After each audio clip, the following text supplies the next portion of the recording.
Hello, welcome to Lifework, a podcast devoted to the working man and the working woman. Some podcasts focus on the white-collar worker.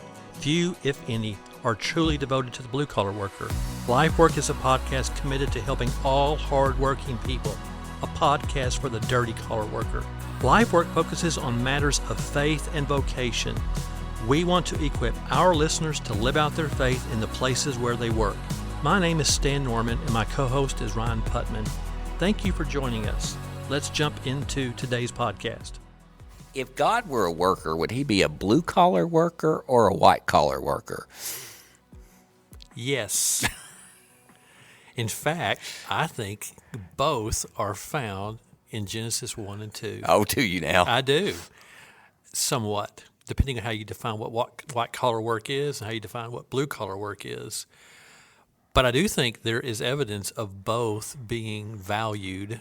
So today I think we need to address the blue-collar, white-collar thing, but a little more broadly than that, in that I believe God created us to work. I think great part of why we're here, great purpose is found in our work, that God created us to do that. Why do we think that? Why would we ever come up with this? We were created by God to work. Where do we get that? I mean, I would suppose that Genesis 1, we seem to be going back to Genesis 1 quite a bit. We're going to be living there for a while, yeah. I mean, in Genesis 1, we have this description of the way that God has created the human race. In verse 26 and following, then God said, "Let us make man in our image, according to our likeness. They will rule over the fish of the sea, the birds of the sky, the livestock, the whole earth, and the creatures that crawl on the earth." And so God created man in his own image. He created him in the image of God. He created them male and female. God blessed them, and God said to them, "Be fruitful, multiply, fill the earth, and subdue it. Rule the fish of the sea, the birds of the sky, and every creature that crawls on the earth." And then he goes on and he says, "Look, I have given to you every seed-bearing plant on the surface of the entire earth, and every tree whose fruit contains seed. This will be food for you, for all the wildlife of the earth, for every bird of the sky, for every creature that crawls on the earth, everything having the breath of life in it. I have given every green plant for food." And again, we see from the very beginning, God, who made all this stuff, said, "I'm going to make man in my image, male and female, and they are responsible for carrying out a slew of duties." That's right. They're going to rule. They're going to be fruitful. They're going to multiply. They are going to tend to the seed-bearing plants that God has given them. There's just a long list of responsibilities. In my house, we call that a honey-do list. You know, when my wife, says, "I need you to clean the bathroom. I need you to hang this picture up. I need you to, do this and that." I can't really. Say yes, honey. I say yes, honey. I can't really fix things, very well. I mean, YouTube videos can only take me so far, But when it comes to a list of responsibilities, I think we all understand that that's part of who we are. We have a list of responsibilities, and from the very beginning, that's essentially what's tied up in being made in the image of God, that we have tasks. I would take another verse and supplement what you just said.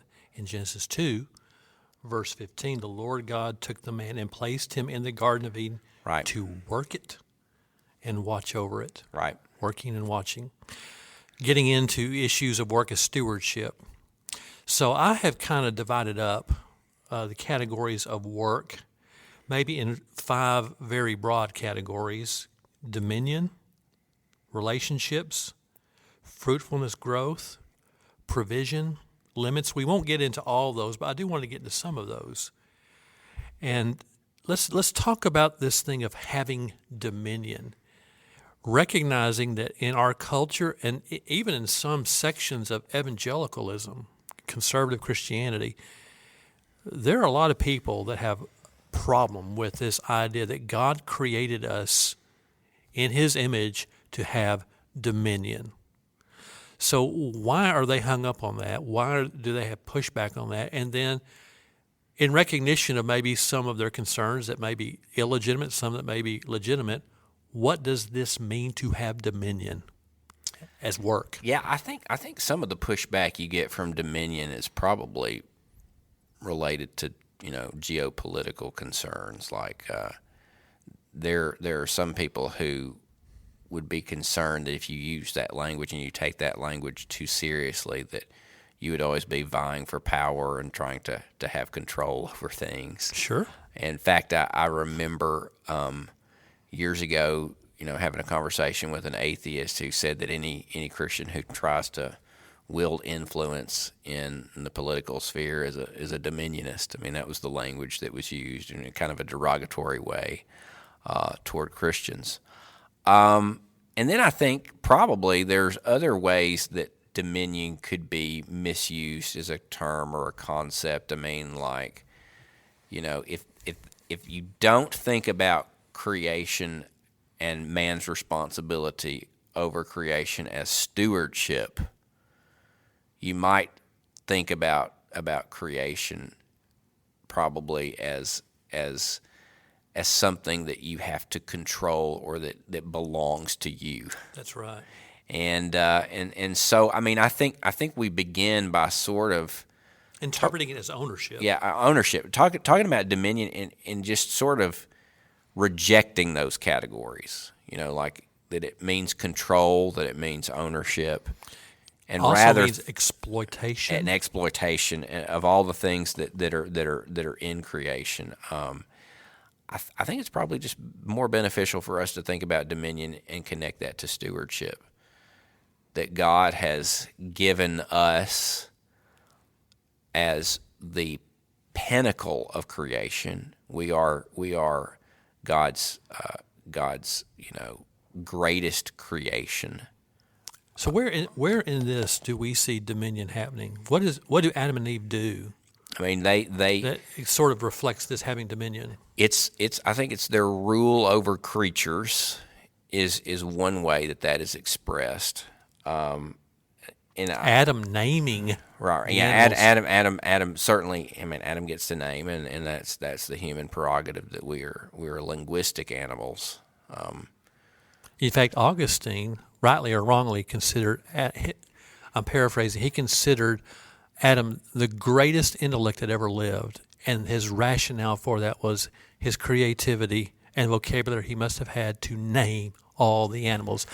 I'm not sure I'm on board with all of that, but I do think it points out the fact to what we were talking about a moment ago about white-collar work. There are some that point to that and saying, okay, here is the work of the mind playing out. Right. Here is the intellectual work unfolding, right, because Adam exerted intellectual creativity, right, in producing names for, right, all the animal kingdom. Right. Yeah, I think that's absolutely the case. So could dominion include tilling the ground? Sure. I mean, that's part of the stewardship of creation. Yeah. Whatever God blesses you with to use to fulfill His purposes is something that we have stewardship over. Yeah, I mean, tilling the ground, harnessing creation, right, and its resources for appropriate use for, right, human flourishing. Right. And to your point, there's a degree to which that is the work of the mind, and that's a work of the hands. Yeah. And whether God has given you gifts in a, maybe you're more of a your giftings are along the lines of sort of gifts of the mind or gifts of strength, whatever those gifts might look like. You're called to steward those things, yeah, in your work, yeah, the purpose that you've been given. I think having dominion includes approaching the stewardship of creation for its appropriate use, not its abuse. Right. And of course, there are debates and discussions over what's the difference between use or abuse. But I think intuitively we all have a good idea of what that would be. Sure.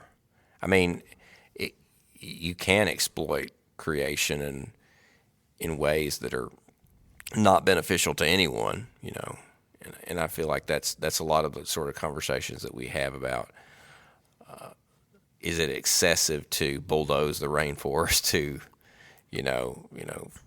for, whatever sort of thing we're trying to produce with it. I remember the 19th century, I've seen a lot of pictures of strip mining. Right. Where they would just funnel water and just obliterate Right. mountains and hills, just wash them away in order to extract the minerals from it.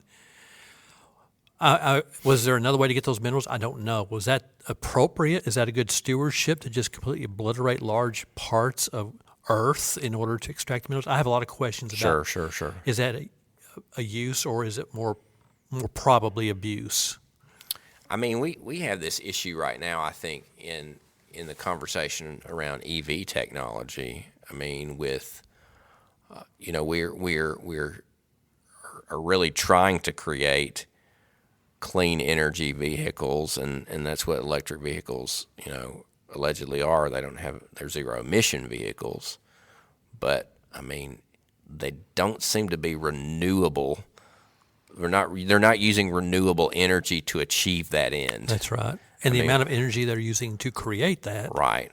I mean, we're talking about creating batteries from ore that will never be replaced. Mm-hmm. Stuff like that. I kind of wonder if that's might be a contemporary example of bad stewardship, or at least misguided stewardship anyway. So I think we got a good, at least basic idea of what dominion is, what it looks like, what it doesn't look like. What about fruitful and multiply? Yeah. What kind That's of work my is that? favorite commandment in the Bible. I'm afraid to ask why. Well, let me tell you about how the birds and the bees operate. Thank you. Our listeners are waiting to hear this, or not. They probably aren't. But that doesn't mean I'm not afraid to say it. I think this speaks to the work of the family. I mean, is creating a family and sustaining a family, and rearing the next generation of people to love God and love other people. I mean, that's work. Well, that's, I have kind of a working definition now that work is what we do to make ourselves useful to God and to others. Yeah.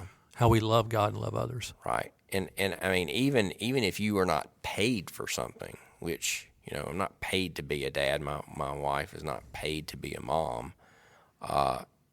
It is work. And it's work that accomplishes God's purposes in the world.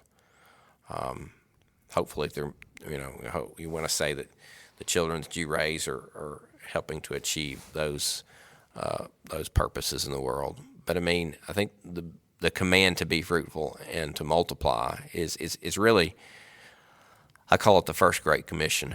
And that's what God does in creation. And of course he's not just speaking to human beings at this point. I mean, he really wants all of creation to be fruitful and to multiply, and that's sort of reiterated in the Noahic covenant. So I recently read a scholar, actually a businessman, who was talking about work, and he was making the point that at the end of the day, work can be defined in being productive, producing. And I do think that bearing fruit and multiplying certainly does immediately speak to production. We are participating in a subset way of God creating human life. But could it be expanded beyond that, credibly, in your opinion, to include production of things from the ground, production of things from our hands, that we're producing and being fruitful by the work of our hands, the work of our mind? I do think primarily it speaks to reproduction and repopulation. But I mean, given the fact that we do play some role in planting and harvesting, there might be some sort of connection there. Mm-hmm. I think there may be something to it. So, kind of wrapping this up, let's go to Genesis 2:15 to Adam and Eve were placed in the garden to work it and to watch over it. You're the pastor, theologian, preacher here. What is meant by working it and watching over the garden? Again, I think this goes back to our conversation about God as a worker. There's a parallel to creation and providence. There's a parallel to the initial act of creating and the ongoing act of sustaining and making sure that it's cared for and provided for. And that might be a key way that we really do reflect God's activity in our task in working the garden. Isn't it astounding when you think that God is this incredibly, incomprehensibly personal being who has made creatures in his image, and maybe not the only way, but a primary way, certainly in the context of Genesis 1 and 2, of bearing his image, of imaging God, is in working, that we image him when we work. Right. We image him by our work. We image him through our work. And if I'm not mistaken, Ryan, in chapter 2, verse 15, that word that's translated work it, I believe it's the Hebrew term. I need to double check this, is avodah, that can be translated either as work or as worship. And maybe contextually, maybe both ideas are implicit when it's there, that we image God in working and worshiping and the two coming together. To your point about appropriate working, productive working, biblical working, that when we live there, we are imaging the great God who made us in his image. It is a form of abad, and what it can mean is it can mean to work, to serve, and in some context, worship. And we see it. It can also mean cultivate as well. So, I mean, it's translated a number of different ways in modern English translations like the CSB here. But, I mean, those things overlap. Keeping a garden could be an act of worship. Keeping a garden could be an act of imaging God. They're certainly overlapping concepts. Yeah. I think there's a lot there. And I think it is just mind-boggling that work is a way we can image God. Right.